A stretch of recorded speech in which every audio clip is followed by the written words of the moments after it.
I need a wife for 1 year. Nothing more. His eyes were serious, unwavering as he laid out his proposition across the coffee shop table.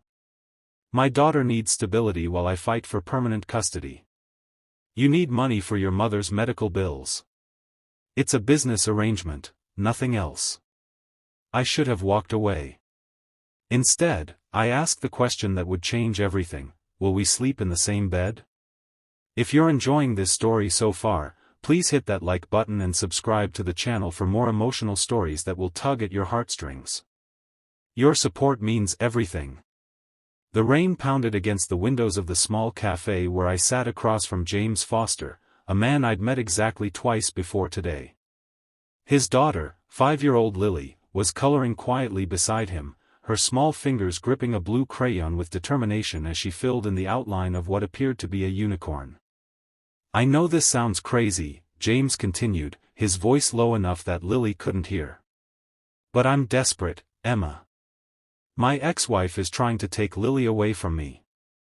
Her new husband has connections, money. They're claiming I can't provide a stable home as a single father. I wrapped my hands around my coffee mug, letting the warmth seep into my palms. At 28, I never imagined I'd be considering a fake marriage to a virtual stranger. But my mother's cancer treatments had drained my savings, and the hospital bills kept mounting. The bank was threatening to foreclose on her house.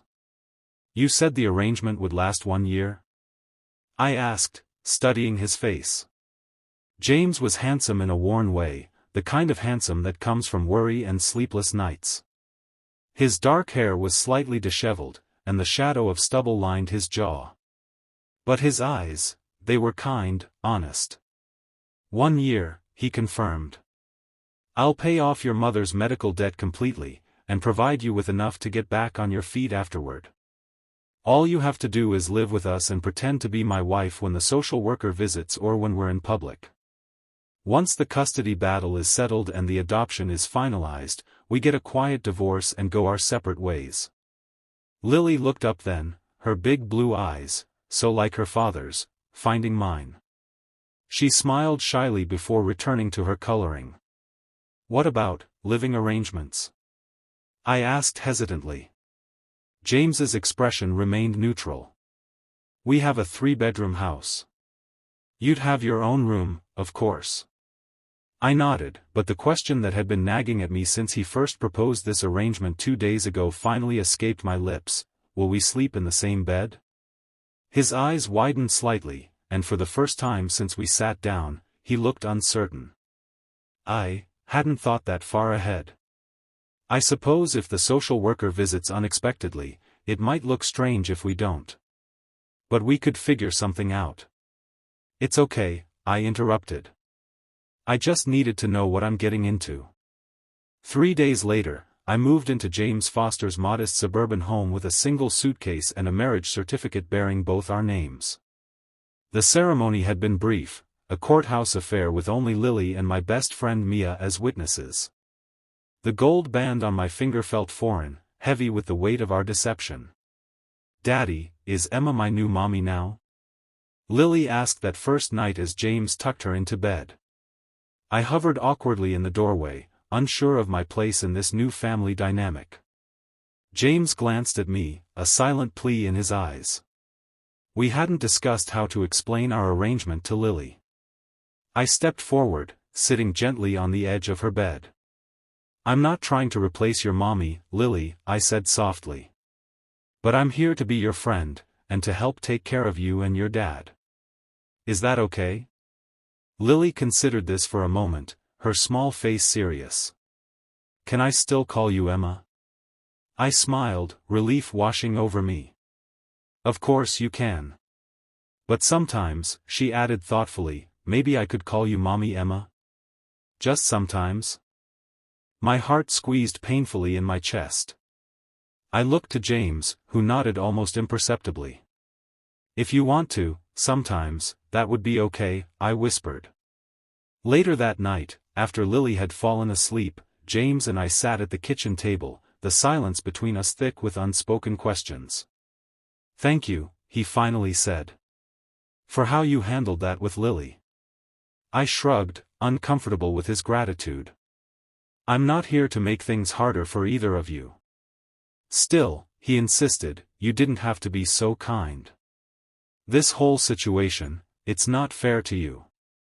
Life isn't fair, I replied, thinking of my mother in her hospital bed, fighting for every breath. We do what we have to do. James nodded, understanding in his eyes. The social worker will visit next week. We should probably get our story straight. And so we spent the next hour crafting our love story, a fictional tale of meeting at a friend's barbecue, a whirlwind romance, and a small, intimate wedding. We decided I was a freelance graphic designer who worked from home, explaining my sudden appearance in their lives and my ability to be present for Lily. What about your ex-wife? I asked. Won't she be suspicious about how quickly you remarried? James's expression darkened. Vanessa left us 2 years ago. She barely saw Lily for the first year after she moved in with Richard. It was only after they got married and he got that promotion that she suddenly decided she wanted to be a mother again. The bitterness in his voice was palpable, and I found myself reaching across the table to touch his hand. I'm sorry. He looked down at our hands, then back at me. Don't be. If she hadn't left, I wouldn't have learned how to braid Lily's hair or make dinosaur-shaped pancakes or sing all the parts to Let It Go. A small smile tugged at his lips. And I wouldn't have met you. I withdrew my hand, suddenly aware of how easily we could blur the lines of our arrangement. Right. Well, I should probably get some sleep. Big day tomorrow, I'm making pancakes for my new stepdaughter. James's smile widened. Dinosaur-shaped? I was thinking hearts, I replied, standing up. But I could be persuaded to attempt a stegosaurus. As I headed to my bedroom, the guest room that now held my meager belongings, James called after me. Emma? About your question earlier, about sleeping arrangements. I turned, my heart inexplicably racing. For the social worker visits, he continued, it probably would look strange if we had separate rooms. So maybe we should prepare for that possibility. I nodded, not trusting myself to speak. Good night, Emma. Good night, James. The first few weeks of our fake marriage were a careful dance of boundaries and pretense. In public, James would casually take my hand or place his arm around my waist. At home, we maintained a respectful distance, except when Lily was watching. To her, we were a real family, and neither of us had the heart to confuse her with the truth. The social worker, Mrs. Patel, made her first visit on a Wednesday afternoon. She was a stern-looking woman with kind eyes that missed nothing. How long have you two been married now? She asked, glancing between us as we sat side by side on the couch. 3 weeks, James answered, reaching for my hand. His palm was sweaty against mine. That's quite recent, Mrs. Patel observed, making a note on her clipboard. And how did you meet? We recited our practice story, taking turns and adding small details to make it more believable. I described how James had spilled lemonade on my white dress at the barbecue, and he jumped in to explain how he'd offered to pay for dry cleaning but I'd insisted on dinner instead. Mrs. Patel smiled, seemingly satisfied. And how is Lily adjusting to having you in the home, Emma? Before I could answer, Lily burst into the living room, clutching a drawing. Mrs. Patel. Look what I made with Mommy Emma. The social worker's eyebrows rose at the name, but she accepted the drawing with appropriate enthusiasm. It showed 3 stick figures holding hands, a tall one with brown hair, a medium one with yellow hair, and a small one with pigtails. That's Daddy, that's Mommy Emma, and that's me, Lily explained proudly. We're at the park. See the swings? It's beautiful, Lily, Mrs. Patel said, then looked at me. Mommy Emma? I felt James tense beside me. Lily came up with that on her own, I explained. We've been clear that I'm not replacing her mother, but she wanted a special name for me. Mrs. Patel nodded, making another note. And how are the sleeping arrangements in the home? James and I exchanged a quick glance. We hadn't anticipated this direct question. We share the master bedroom, James said smoothly. Lily has her room, and we use the third bedroom as a home office for Emma's design work. Mrs. Patel stood up. Would you mind showing me around the house? The tour was going well until we reached the master bedroom. While James had moved some of my clothes into his closet and placed a few of my personal items on the dresser, the room was clearly occupied by just one person. There was only one book on the nightstand, one robe hanging on the back of the door, one toothbrush visible in the ensuite bathroom. Mrs. Patel's expression revealed nothing, but I knew she'd noticed. After she left, James paced the living room, running his hands through his hair. She knew. She could tell we're not really sharing a room. We don't know that, I tried to reassure him, though I shared his concern. We can't take any chances, he said firmly. From now on, we need to make it look like we're actually married. Your things need to be in my room, our room. That night, I moved my clothes into his closet, arranged my toiletries in his bathroom, and placed my favorite novels on the empty nightstand. When it came time for bed, we stood awkwardly on opposite sides of the king-sized mattress. I can sleep on the floor, James offered. Don't be ridiculous, I replied, pulling back the covers. This bed is big enough for both of us to stay on our own sides.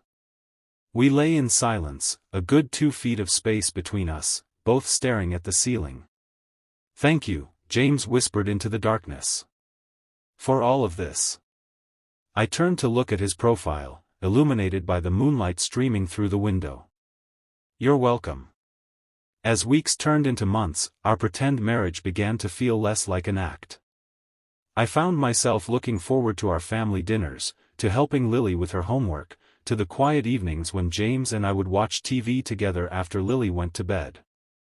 Sometimes, our hands would brush as we reached for the popcorn, and neither of us would pull away immediately.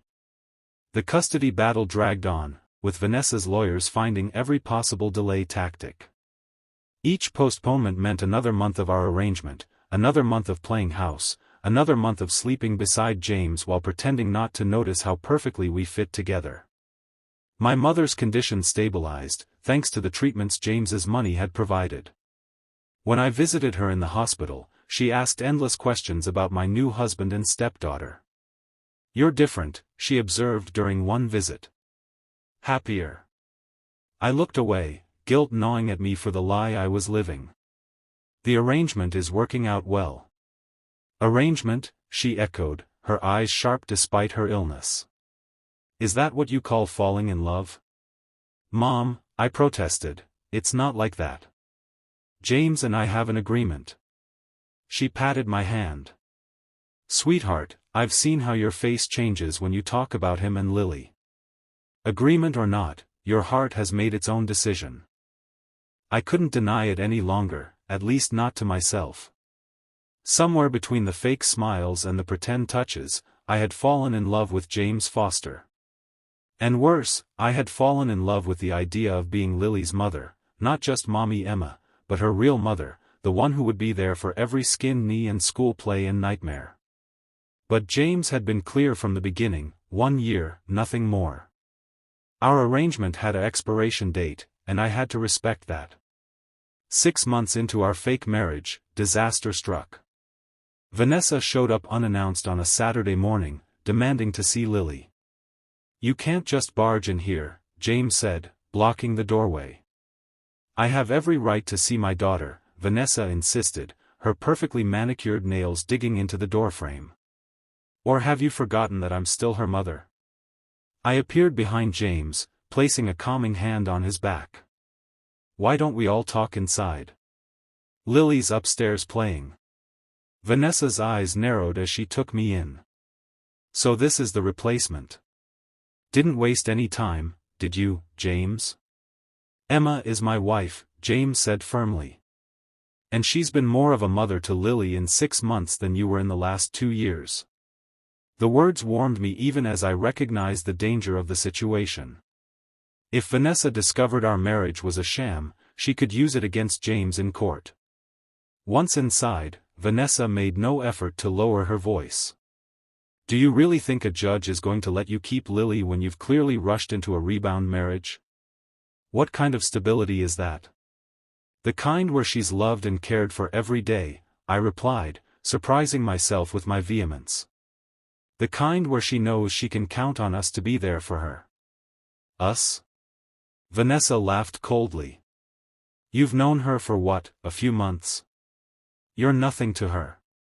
Before either James or I could respond, a small voice came from the stairway. That's not true. Mommy Emma loves me, and I love her. Lily stood on the bottom step, her stuffed rabbit clutched to her chest, tears welling in her eyes. Vanessa's expression softened as she turned to her daughter. Lily, sweetheart, I'm your mommy. Your only mommy. Lily shook her head stubbornly. You went away. You didn't call me or come to my birthday. Mommy Emma never goes away. The pain on Vanessa's face was real, and for a moment, I felt sorry for her. But then her expression hardened as she looked back at James. This isn't over, she warned, before storming out. That night, after we'd calmed Lily and reassured her that everything would be okay, James and I lay in bed, closer than usual. Did you mean what you said to Vanessa? He asked quietly. About loving Lily? I turned to face him, no longer afraid of the truth. Yes. I love her as if she were my own. His hand found mine under the covers.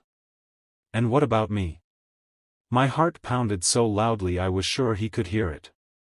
James, Because I think I'm falling in love with you, he interrupted, his voice barely above a whisper. And I'm terrified that when this year is up, I'm going to lose you both. I moved closer, until I could feel his breath on my face. You won't lose me. Not unless you want to. His kiss was gentle at first, tentative, as if he couldn't quite believe this was happening. Then, as I responded, it deepened into something real and urgent and nothing at all like pretend. 2 weeks later, we received the news: Vanessa was dropping her custody claim. Her new husband had been transferred overseas, and she'd decided to go with him rather than continue fighting for Lily. James and I sat at the kitchen table, the letter from her lawyer between us. It's over, he said, disbelief coloring his voice. We won. I nodded, a hollow feeling spreading in my chest. So our arrangement is complete. James looked up sharply. What do you mean? The custody battle is over, I reminded him. You don't need a fake wife anymore. He reached across the table, taking both my hands in his. Emma, nothing about how I feel for you is fake. Not anymore. But our agreement. Forget the agreement, he said fiercely. I love you. Lily loves you. Stay with us, not because of some deal, but because we're a family now, a real one. Tears filled my eyes. Are you sure? This isn't just gratitude or... I've never been more sure of anything, he interrupted. Marry me, Emma. For real this time. I laughed through my tears. We're already married, remember? He smiled, that warm, genuine smile that had become my favorite sight in the world. He smiled, that warm, genuine smile that had become my favorite sight in the world. Then renew your vows with me. Choose me, choose us, not because you have to, but because you want to. Yes, I whispered, moving around the table to embrace him. 1,000 times yes. 1 year to the day after our courthouse wedding, James, Lily, and I stood in the garden of my mother's house, now fully paid off and renovated to accommodate her recovery. This time, there were flowers and music, friends and family gathered to witness not a business arrangement, but a celebration of love that had grown in the most unexpected of circumstances. My mother sat in the front row, her face thin but radiant with joy as she watched me walk down the makeshift aisle in a simple white dress. Beside her sat Mrs. Patel, who had become a friend after confessing she'd known all along that our first marriage had been rushed for custody reasons, but had seen the potential for real love between us. Lily, now 6, scattered rose petals with enthusiastic abandon, occasionally stopping to make sure everyone appreciated her efforts. When I reached James at the altar, she positioned herself between us, taking both our hands in hers. "Dearly beloved," the officiant began, "we are gathered here today not to unite this man and this woman in matrimony, for they are already legally wed. Instead, we celebrate the journey that brought them here, a journey that began with necessity but transformed into choice."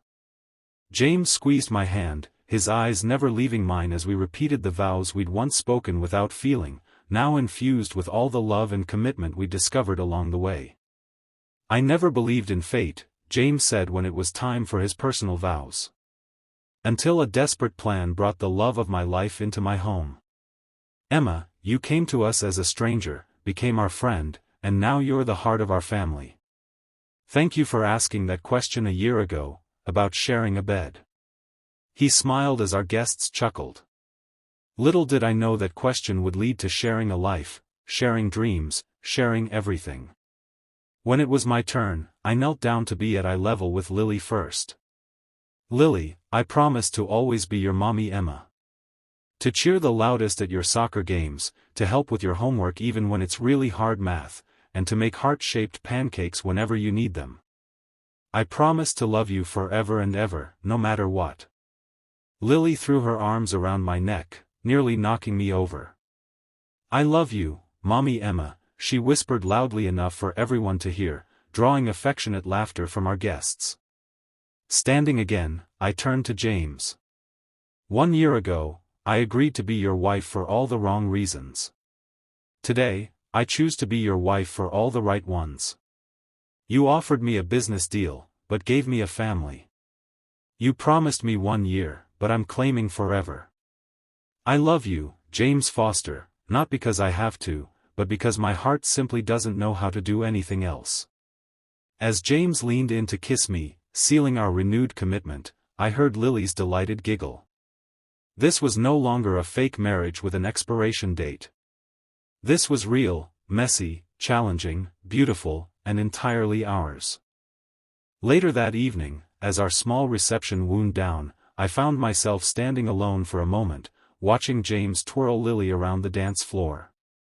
My mother approached, leaning on her cane but stronger than she'd been in months. "You know," she said thoughtfully, "when you first told me about this arrangement, I was terrified for you.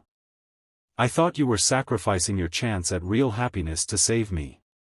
I put my arm around her shoulders. "It wasn't a sacrifice, Mom. It was the best decision I ever made." She patted my hand. "Life rarely follows the path we expect, does it? Sometimes the detours lead us exactly where we need to be." James caught my eye across the room and smiled, that special smile that still made my heart skip a beat. He whispered something to Lily, who immediately ran over to us. "Mommy Emma. Daddy says it's time for our special dance." She tugged at my hand insistently. As the three of us swayed together under twinkling lights, I marveled at how a desperate agreement between strangers had transformed into this, a family bound not by legal documents or social expectations, but by love that had grown in the spaces between pretending. "Will we sleep in the same bed?" I had asked that day in the coffee shop, never imagining how significant that question would become. Now I knew the answer wasn't just about physical space, but about choosing to share a life, to face each morning and night together, to build a home where love wasn't fake or temporary, but the most real thing of all. "What are you thinking about?" James murmured in my ear as Lily twirled between us. I smiled up at him, my husband in every sense of the word. "I'm thinking that some questions change everything. And some answers," he replied, pulling me closer, "are worth waiting for." If this story touched your heart, please hit that like button and subscribe to the channel for more emotional journeys that remind us how love can find us in the most unexpected arrangements. Sometimes the families we choose become the greatest blessings of all. Thank you for watching, and remember, sometimes the questions we're brave enough to ask lead to the answers that change our lives forever.